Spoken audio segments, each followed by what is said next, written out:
Okay.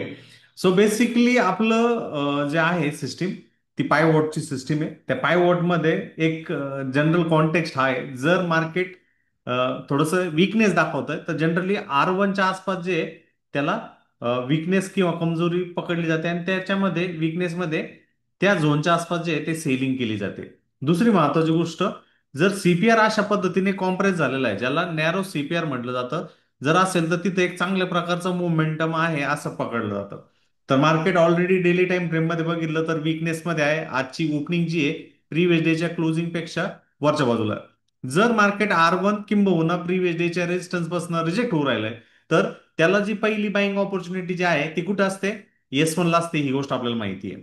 Plus previous डेचा हा एक support zone आहे का जिकडनं प्राइसने एक हॅमर सारखी कॅन्डल करून प्राइसने एक बाउन्स बॅक केला होता आणि एक सफिशियंट चांगल्या पद्धतीची क्लोजिंग केली होती आणि त्यानंतर आज गॅप अप ओपन करून एक चांगली स्प्रिंट जी आहे प्रिव्हियस डेच्या रेजिस्टन्स पाशी किंवा प्रिव्हियस डेच्या रिजेक्शन पॉईंट पाशी आपल्याला बनताना दिसली. तर मॉर्निंग मध्ये ज्यावेळेस मार्केट फॉलो होतं तर दोन्ही प्रकारचे ट्रेडर जे आहेत तिथे असतात आणि त्या ट्रेडरची थिंकिंग किंवा अप्रोच जी आहे त्या हिशोबाने असते.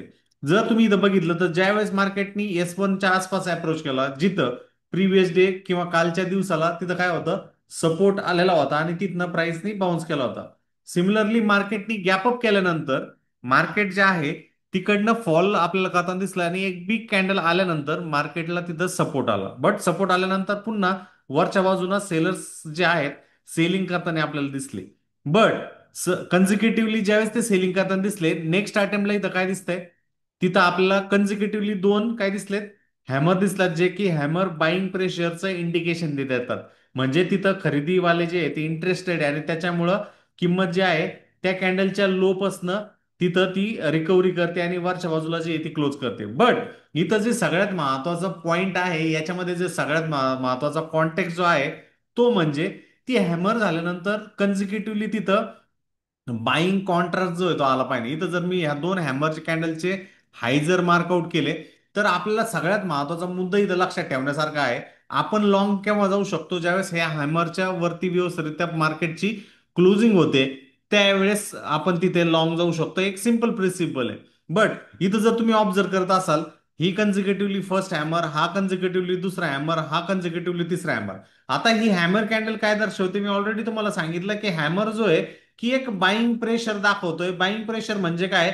मार्केट एका सपोर्ट झोन पाशी गेलं आणि तिकडनं प्राइसला बायर्स किंवा खरेदीदार जे आहेत ते येत आहेत आणि ते खरेदी करण्यासाठी तिथं तयार आहेत. ते खरेदी व्यवस्थितरित्या करतायत म्हणून तिथे येतोय. बट याच्यामध्ये सगळ्यात महत्वाचा मुद्दा हा आहे की याच्यावरती कॅन्डलनी अशा पद्धतीने चांगला स्ट्रॉंगर क्लोज केला पाहिजे, ना की अशा पद्धतीचे काही आले तिथे विक्स नाही आले पाहिजे. विक्स या शब्दाचा अर्थ असा आहे की तिथे प्राइस वरती जाण्याचा प्रयत्न करते परंतु तिथं काय दिसतंय, सेलिंग प्रेशर येतोय किंवा तिथं सेलर्सला एवढा कॉन्फिडन्स नाहीये, बायर्सला एवढा कॉन्फिडन्स नाहीये म्हणून प्राइस जी आहे ती वरच्या बाजूला क्लोज होत नाहीये. याचा अर्थ, सिंपलचा अर्थ आपल्याला इथं लक्ष देऊन जातो. म्हणून जेव्हा केव्हा प्राइस एका रेजिस्टन्सला क्रॉस करू राहिली परंतु त्या तिथे अशा प्रकारचे जर विकनेसेस वाले जर कॅन्डल जर येऊ राहिला, याचा अर्थ असा आहे की ते एक प्रॉमिसिंग रिव्हर्सल नाहीये आणि तिकडनं प्राइस जी आहे ती फॉल होण्यासाठी काय आहे, तयार आहे. आणि त्या तयारीमुळेच प्राइस मध्ये आपल्याला इथं काय दिसलंय, what happened over here, price throughout the session लुडकत जी आहे ती कुठपर्यंत गेली, S2 पाशी. आता S2 हा नेक्स्ट सपोर्ट असतो का जिकडनं प्राइस थोडी बहुत कन्सॉलिडेट जी आहे ती आपल्याला करताना दिसू शकते आणि तिकडनं एक मोमेंटम जो आहे तो होऊ शकतो. तर सिम्पली इथं तुम्ही बघा, थोडं बहुत बायर्स कमबॅक करण्याचा प्रयत्न करायचे पण ते काय व्हायचे, त्या कॅन्डलच्या हायच्या वरती क्लोज होत होतं का? It never close. प्राइस जी त्या हायच्या वरती क्लोज झालीच नाही आणि थ्रूआउट एक त्याच्या लोला टच केली आणि लोला टच केली म्हणजे कुठे, सपोर्टला टच केली. आणि ऍज सुन ऍज सपोर्टला ज्यावेळेस प्राइसनी टच केलं त्यावेळेस कन्झिक्युटिव्हली फर्स्ट हॅमर आणि कन्झिक्युटिव्हली सेकंड हॅमर, हे दोन्ही हॅमर काय दाखवत होते, बाईंग ऍक्टिव्हिटी, बाईंग प्रेशर तिथं दाखवत होते. आणि सिम्पली बघा, ज्यावेळेस आपल्याला बाईंग ऍक्टिव्हिटी, बाईंग प्रेशर तिथं दिसला जातो, दिसतो, त्यावेळेस आपल्याला कळतं की प्राइस जी तिकडनं एक चांगली रॅली तिथं करणार आहे. बट एवढा थ्रू आउट आपल्याला मोमेंटम खालच्या बाजूला जाताना दिसत होता. त्यामुळं हा जो पुलबॅक जो आला याच्यामध्ये जे ऑप्शनचे जे प्रीमियम होते एवढे काही खास पद्धतीने आपल्याला वाढताना दिसलेले नाहीये. तर सिम्पली एक गोष्ट लक्षात ठेवायची, ऑप्शनच्या प्रीमियमला जर आपल्याला टॅकल करायचंय, ऑप्शनच्या प्रीमियमला जर व्यवस्थितरित्या कॅच जर करायचंय, तर पहिला जो अटेम्प्ट जो आहे त्याला सोडायचा आहे. हिंदीमध्ये एक म्हण आहे त्याच्याकरता, पहिला दाव भगवान का दुसरा अपना, म्हणून पहिला अटेम्प्ट जो आहे तो फेल झाला ऑब्विसली. त्यानंतर इथे ज्यांनी कोणी एंट्री जे केलेले त्यांचे हाय ऑप्शन्स प्रीमियमला जे आहे ते बाय पोझिशन झाले, आणि ही एक ऑपॉर्च्युनिटी जी आहे, एक नॉर्मल रिटेलरने काय केलं, चला आता ब्रेकआउट होतं, S2 ला त्याने सपोर्ट घेतला, इथं त्याने बाय केलं. आणि बाय केल्यावरती मग जो बिग प्लेयर आहे का, जो प्रीमियम विकतो, त्याने काय केलं, इथं शॉर्ट्स जे आहेत ते कॉल करून टाकले, आणि एकदा शॉर्ट केल्यानंतर दुसऱ्या 2 किंवा 3 कॅन्डल मध्येच त्याने काय पूर्ण प्रीमियम डाऊन करून टाकले. ज्यांनी कुणी ऑप्शन्सचे इथं खरेदी केली होती ह्या आईला, ह्या अपेक्षेने की इकडनं आता मोमेंटम जो होतो येऊन जाईल, आणि जिथं मार्केट कमीत कमी ओपन झालं होतं तिथं जाऊन त्याचे जे कॉल बाय केलेले आहेत त्याचे प्रॉफिटमध्ये येऊन जातील. बट ह्या नेक्स्ट कॅन्डलनी त्यांचे स्टॉप लॉस जे आहे ते धडाधड घेऊन टाकले, आणि नंतर एक्झॅक्टली त्या झोनच्या आसपास गेलं, आणि त्या लोला जे आहे त्याने अटॅच केलं, इंटॅक्ट केलं. बट ऑब्व्हियसली इथं जर तुम्ही व्यवस्थित जर ऑब्झर्व जर करत असाल, ज्यावेळेस सेकंड टाइम, जसं मी सुरुवातीला सांगितलं, पहिला दाव भगवान का दुसरा अपना, या हिशोबाने गोष्ट इथं लक्षात ठेवण्यासारखी आहे. जेव्हा सेकंड अटेम्प्टला प्राइस इथे गेली बघा, तर इथं पहिला अटेम्प्ट काय आला, एक हॅमर सारखी नॉट क्वालिफाईंग हॅमर, आणि एक पिनबार सारखी कॅन्डल आली. बट पिनबार आल्यानंतर रिजेक्शन होत होतं, असं वाटत होतं आता प्राइस जी ती खालच्या बाजूला जाणार आहे. बट इथं काय झालं, लोला प्राइस गेली, आणि तिथं काय केलं डायरेक्टली प्राइसनी, काय केलं, अगेन एक चांगला क्वालिफाईंग हॅमर केला. आता ह्या हॅमर मध्ये वेगळं काय आहे, ही गोष्ट लक्षात ठेवा. जेव्हा केव्हा एका इस्टॅब्लिश सपोर्ट झोनच्या आसपास प्राइस जी आहे आली आहे, काय म्हणतो मी, एक इस्टॅब्लिश सपोर्ट झोन आजच्या ट्रेडिंग डे साठी दुपारी 12 ते 12:15च्या इन बिटवीन एक सपोर्ट आला होता, आणि त्या सपोर्ट पासून प्राइसनी बाउन्स सुद्धा केला, जवळजवळ 50 ते 60 पॉईंटचा बाउन्स केला. बट प्राइस पुन्हा 2:15च्या आसपास तिथं आली, आणि तिकडनं जर तिथं आपल्या आला अशा प्रकारचा हॅमर दिसतोय. मी तुम्हाला झूम इन करतो, आणि त्या हॅमर मध्ये काय फरक आहे जे की बाकीचे हॅमर आणि ह्या हॅमर मध्ये बदलावे तुम्हाला लक्षात येऊन जाईल. Let me zoom in it. Okay. तर काय फरक वाटतो बरं बाकीच्या हॅमरमध्ये आणि ह्या हॅमरमध्ये, तर सगळ्यात महत्वाचं, या हॅमरची बॉडी जर मी इथं कन्सिडर केली, एवढी याला मी बॉडी म्हणतो, ही जर 20 पॉईंटच्या असेल, तर ह्या बॉडीपासनं ह्या वीकचा अंतर किती पॉईंटचा असेल मित्रांनो, सांगा बरं. बॉडी जर मी 20 पॉईंटची कन्सिडर करतोय, तर ह्या क्लोजिंग प्राइस पासनं याचा जो लो आहे तो किती पॉईंटचा असेल, 80 पॉईंट. कमीत कमी 80 पॉईंटचा असणार आहे. आणि पटीमध्ये जर सांगायचं जर झालं तर काय आहे, म्हणजे त्याची जी वीक आहे त्याची जी लेंथ आहे वीक मध्ये आपल्याला हे कळतंय, बॉडीचे किती टाइम्स आहे, 4 टाइम्स आहे. जर तुम्हाला अशा प्रकारचा हॅमर दिसतोय का जिथं बॉडी जी आहे मी कन्सिडर करतो फक्त 20 पॉईंटची आहे, आणि खालची जी वीक जी आहे ती 80 पॉईंटची आहे किंबहुना, आणि थोडासा इथं वीक आहे, तर अशा कॅन्डलमध्ये एकच लक्षात ठेवायचं की ऍज सुन ऍज ह्या कॅन्डलचा हाय ज्यावेळेस क्रॉस होऊन जाईल, तिथं लॉंग साठी एंटर जे आहे ते एक चांगली ऑपॉर्च्युनिटी राहते. आणि याचा 50% तुमच्या रिस्क ऍपेटाईट नुसार याचा 50% तुमचा स्टॉप लॉस झोन असू शकतो, किंबहुना याचा 100% झोन जो आहे तो तुमचा स्टॉप लॉस असू शकतो, डिपेंडिंग ऑन तुम्ही किती व्हॉलॅटिलिटीला झेलू शकता आणि त्याच्या अकॉर्डिंगली करू शकता. आणि जर सिम्पली तुम्ही जर बघितलं, तर तिथं जो मोमेंटम झाला सेकंड अटेम्प्टला, जस्ट चेक तो मोमेंटम किती स्ट्रॉंग पद्धतीने जो आहे तिथं तयार झाला. तो जो मोमेंटम तिथं जो तयार झाला that was a big one. आणि just check the values of that move. 54 पॉईंटची मूव जी आहे ती नेक्स्ट 10 मिनिटांमध्ये झाला, आणि इथं सगळ्यात जास्त प्रीमियम मध्ये स्पाइक आपल्याला बघायला भेटला. का बरं हे झालं, बिकॉज ऑलरेडी प्राइसनी सगळ्यात महत्वाचा हा जो पहिला जो अटेम्प्टला जो बाउन्स झाला होता, इथं प्रीमियम जे होते ऑप्शनचे त्याच्यामध्ये तेवढी प्राइस मध्ये फॅक्टर्ड इन झाले नव्हतं. ते पूर्ण ती जी रॅली जी ती पिझल आउट झाली, आणि पुन्हा एकदा ती S2 ला त्या झोनला त्याने टच केला, आणि ऍज सुन ऍज टच केला त्यावेळेस एक कन्फर्मेशन कॅन्डल तिथं आली. आपल्याला फक्त या कॅन्डलच्या हायच्या वरती जो आहे तो तुमचा स्टॉप लॉस जो आहे बघायचा, आणि सिम्पली तिकडनं एंटर करायचं. याच्यामध्ये जी काही मोमेंटम येईल तुम्हाला कमी वेळेमध्ये तो मोमेंटम भेटेल, आणि त्यानुसार तुम्ही त्या मोमेंटमला जे आहे ते कॅच करू शकता. आता मार्केट ह्या झोनला कितीला होतं, 25,378ला. त्या 25,378च्या वेळेस मी जर 25,350चा जरी ऑप्शन 10 जुलैच्या एक्सपायरीच्या हिशोबाने, आजच्या एक्सपायरीच्या हिशोबाने 350चा जरी कॉल कन्सिडर केला, आणि I guess 5 minute time frame मध्ये जर गेलो, तर एक बेस्ट ऑपॉर्च्युनिटी जी आहे तिथं आपल्याला बनताना दिसू शकत होती. बघा इथं मी हायलाईट करतो त्या हॅमरला. You will come to know की किती स्पाइक जो आहे तो तिथं जनरेट होतोय. म्हणून आपल्याला ऑल द टाइम जे आहे ते ट्रेड करायचं नाही. दुसरा महत्वाचा मुद्दा याच्यामध्ये, जे स्पॉटच्या चार्टमध्ये दिसतंय तीच कॅन्डल इथं ऑप्शनच्या चार्टमध्ये दिसणार नाही. ही गोष्ट लक्षात राहून द्या. Options are highly leverage product.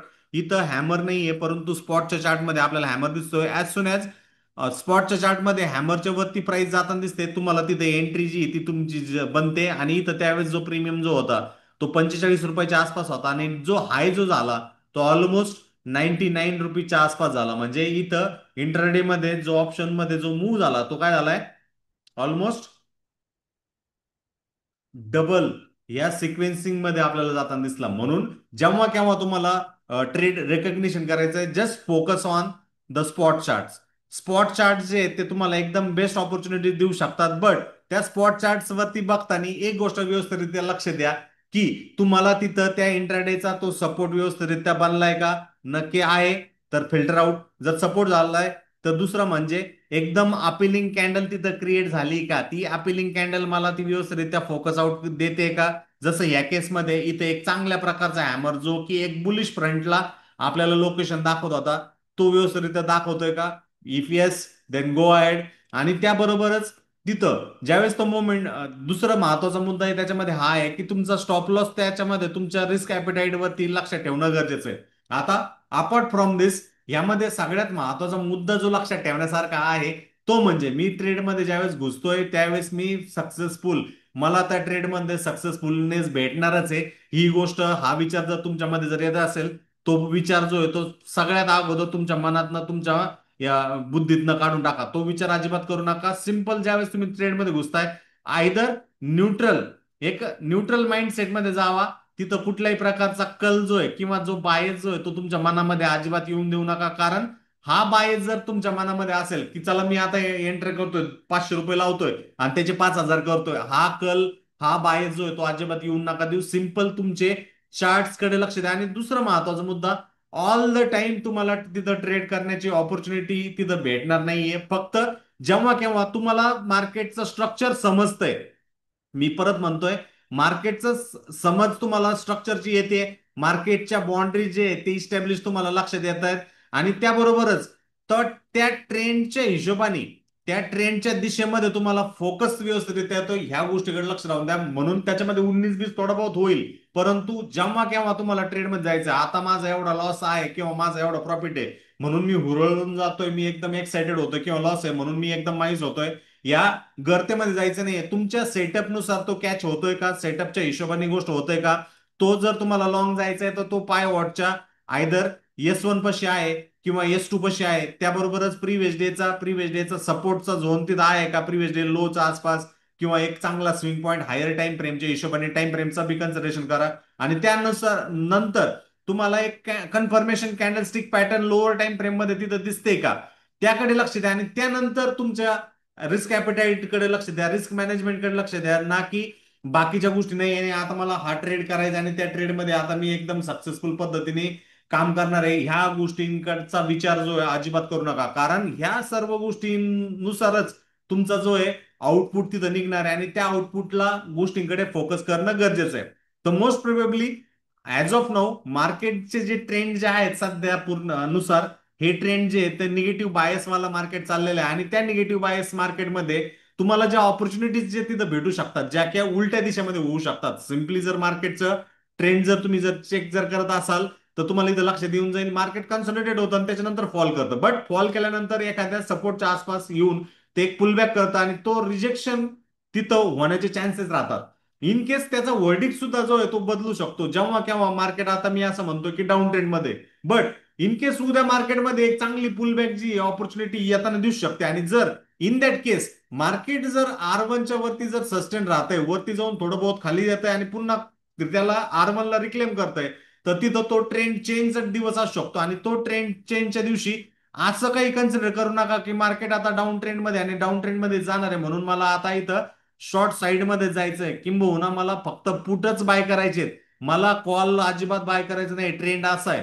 नक्कीच नाही. मार्केटमध्ये हे चेंजेस जे ते होत राहतात, त्यामुळं मार्केटची जी ब्रेथ आहे त्या ब्रेथकडे लक्ष देणं गरजेचं आहे, त्या ब्रेथची अंडरस्टँडिंग ठेवणं गरजेचं आहे. आणि त्यावेळेस बरोबरच आपल्या समोरचे फॅक्टर जे आहेत म्हणजे आपली पूर्वतयारी असणं गरजेचं आहे मित्रांनो.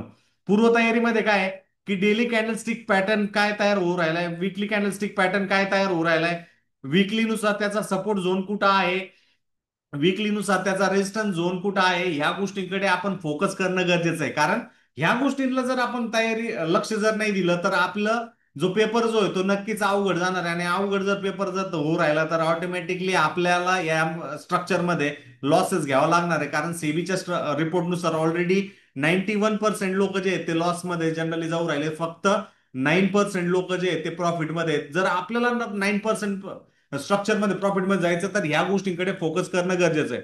दुसरा महत्वाचा मुद्दा, एक मॉर्निंगची कॅन्डलच बिग झाली आहे, मग त्याच्यामध्ये मला त्याच दिशेमध्ये जायचंय. हा, याच्यामध्ये तुम्हाला 2 or 3 टाइम्स तुम्ही प्रॉफिटमध्ये येतात, बट अदर टाइम्स जवळजवळ 7 ते 6 टाइम्स जे तुम्ही लॉस मध्ये जाणार. आणि त्या जो लॉस जो आहे तो तुम्ही जो 2 ते 3 टाइम जो काय प्रॉफिट जो केलेला आहे तो जनरली तो जाऊन तुमची कॅपिटल जी आहे ती तिथं कॅपिटल लूज होऊन जाईल. त्या गोष्टीकडे लक्ष राहून द्या, कारण त्याच्याकडे तर जो तुम्ही अंडरस्टँड जर ठेवत असाल तर ऑटोमॅटिकली तिकडनं तुम्हाला आउटकम भेटण्यासाठी गरजेचं राहणार आहे. म्हणून जनरली मॉर्निंगच्या व्हॉलटिलिटीकडे लक्ष देणं गरजेचं आहे. आणि दुसरी महत्वाचा मुद्दा, आपल्याला जर ट्रेंड ट्रेडिंग जर ठेवायची, ट्रेंडचा अंडरस्टँडिंग जर करायची, तर त्यामध्ये बेसिकली जे पायवॉट जे आहेत जे की इंट्राडे साठी एक विजनरी गॉगल्स आहे, त्यामध्ये आपण लक्ष द्यायचंय की प्राइस मध्ये बिहेवियर काय आहे. आता मी जर इथे हिस्टॉरिकल पायवॉट्स जर ऑन जर ठेवले तर तुम्हाला तिथनं लक्ष देऊन जाईल प्रत्येक दिवशी काय नेमकं प्राइसचं बिहेवियर झालेलं आहे. जसं की ह्या पर्टिक्युलर दिवशी जर बघितलं, वेनसडेच्या दिवशी मार्केट जे टोटल साईडवेज होतं. ह्या पर्टिक्युलर डेच्या दिवशी जर बघितलं तर मार्केटनी गॅप डाऊन तर केलं, but after gap down market recovered a lot and it came to slightly to R one ला गेल्यानंतर तिथं रिजेक्शन आलं, रिजेक्शन करून पुन्हा एकदा प्रिव्हियस डेच्या सपोर्ट झोनच्या आसपास एक सपोर्ट झोनला कन्सोलिडेट केला आणि तिकडनं एक चांगल्या पद्धतीची रॅली जी आहे ते मार्केट आपल्याला करता दिसलं. म्हणून प्राइस जर सीपीआरच्या वरती जर क्लोज होते तर ऑब्व्हियसली बायस नेक्स्ट डे साठी बुलिश आहे. जर प्राइस सीपीआरच्या खाली जर क्लोज होते तर बायस नेक्स्ट डे साठी हा बेरिश आहे. जसं की आजच्या केसमध्ये प्राइस जी आहे ती खालच्या बाजूला क्लोज झाले, तर ऑब्व्हियसली ह्या गोष्टीकडे लक्ष राहून द्या. दुसरा महत्वाचा मुद्दा याच्यामध्ये हे पण लक्षात ठेवण्यासारखा आहे की जो आपण अंडरस्टँड केला गेला पाहिजे, की ज्याच्याकडे आपण फोकस केलं गेलं पाहिजे. मार्केटची जर ब्रेथच्या हिशोबाने जर कन्सिडरेशन जर करायचं जर प्रकार जर झाला तर ह्यामध्ये लक्षात ठेवण्यासारखा मुद्दा हा आहे की मार्केटचा हा एक सपोर्टवाला झोन आहे की जो एखाद्या दिवशीचा हा S1 होता आणि तिकडनं मार्केटने एक चांगली रॅली तिथं केली होती. सिमिलरली या आजच्या दिवसासाठी S2च्या झोनच्या आसपास होता, म्हणजे हायर टाइम फ्रेमच्या अनालिसिसमध्ये हा एक सपोर्ट झोन आहे. आणि जर मार्केट ह्या सपोर्ट झोनच्या आसपास सस्टेन राहतोय, भले थोड्या वेळा करता खाली जातोय 240-250 कडे जातोय आणि तिकडनं रिकव्हर करतोय, तर आपल्याला ही गोष्ट लक्षात ठेवायची की हिस्टॉरिकली प्राइस जो आहे तो एक सपोर्ट झोनच्या आसपास होता आणि त्या सपोर्ट झोनच्या आसपास आपण जेव्हा केव्हा प्राइस नेक्स्ट टाइम आपल्याला रिव्हर्स करताना दिसेल त्यावेळेस त्याला अजिबात विसरायचं नाहीये, त्याकडनं एक चांगला आउटकम जो आहे तो घेण्याचा प्रयत्न करायचा आहे. सिमिलरली उलट्या दिशेमध्ये रेजिस्टन्स झोन्स जे आहेत प्राइसचे ते सुद्धा आपण अंडरस्टँड करणं गरजेचं आहे. भले ते एका लेवलला नसतील, वेगवेगळ्या लेवलला असतील, पण त्या लेवल्सकडे आपण अंडरस्टँडिंग करायची का तिथं नेमकं कशा पद्धतीने इपोरिया तयार झाला होता. इथं जर बघितलं तर किती मोठी बिग कॅन्डल होती, इपोरिया क्रिएट केला, नेक्स्ट कॅन्डलनी डम्प करून त्यानंतर एक फॉल होताना दिसला. इथं जर आपण बघितलं तर मार्केटनी प्रिव्हियस डेच्या क्लोजिंगच्या कम्पॅरेटिव्हली गॅपअप केलं आणि गॅपअप केल्यानंतर तिथून एक सोल्ड इन टू होता आणि मार्केट ऑलमोस्ट S3च्या दिशेमध्ये आपल्याला जाताना दिसला. म्हणून या सर्व गोष्टींकडे फोकस द्या. ऑटोमॅटिकली जर क्वाईट ट्रेडिंग डे होऊ राहिला म्हणजे मॉर्निंग 9:15 पासून ऑलमोस्ट 2:15 पर्यंत जर मार्केट एकदम quite trade in the range होऊ राहिलंय तर फोकस राहून द्या की त्याच्यानंतर एक मोमेंटम जो आहे तो चांगल्या पद्धतीचा क्रिएट तिथं होताना दिसू शकतो आणि त्याचा फायदा जो आहे आपल्या ट्रेडिंग स्टाईलमध्ये, ट्रेडिंग आर्सेनलमध्ये होताना जनरली दिसू शकतो. म्हणून आजचं जर कन्सिडरेशन जर करायचं जर झालं, जर मार्केट तुमचं सिम्पली त्या सीपीआरच्या 3 लाईनच्या खालच्या बाजूला क्लोज होतोय तर उद्यासाठी जो बायस जो आहे तो बेरिश आहे. जर सीपीआरच्या वरच्या बाजूला क्लोज होतोय तर उद्याच्या दिशेने तो जो आहे तो बुलिश आहे, ही गोष्ट लक्षात राहून द्या. जनरली ज्यावेळेस मार्केट डाऊन ट्रेंड मध्ये त्यामध्ये R1च्या झोनच्या आसपास रिएक्शन काय होते ते बघा. मार्केट जर अप ट्रेंड मध्ये जाऊ राहिले आणि ऑब्व्हियसली S3 ला जाऊन मार्केट जर युटर्न तिथं करू राहिले आणि ते R1 ला ब्रिज करू राहिलं तर ते एक जनरली लॉंगचं स्ट्रक्चर तिथं होताना दिसू शकतं. ह्या सर्व गोष्टी महत्वाच्या आणि हे रूल्स हे स्टाईल्स तुम्हाला फोकस आउट करणं तुमच्या ट्रेडिंग जर्नीमध्ये महत्वाचं आहे आणि that is the most important thing while the trading. Okay.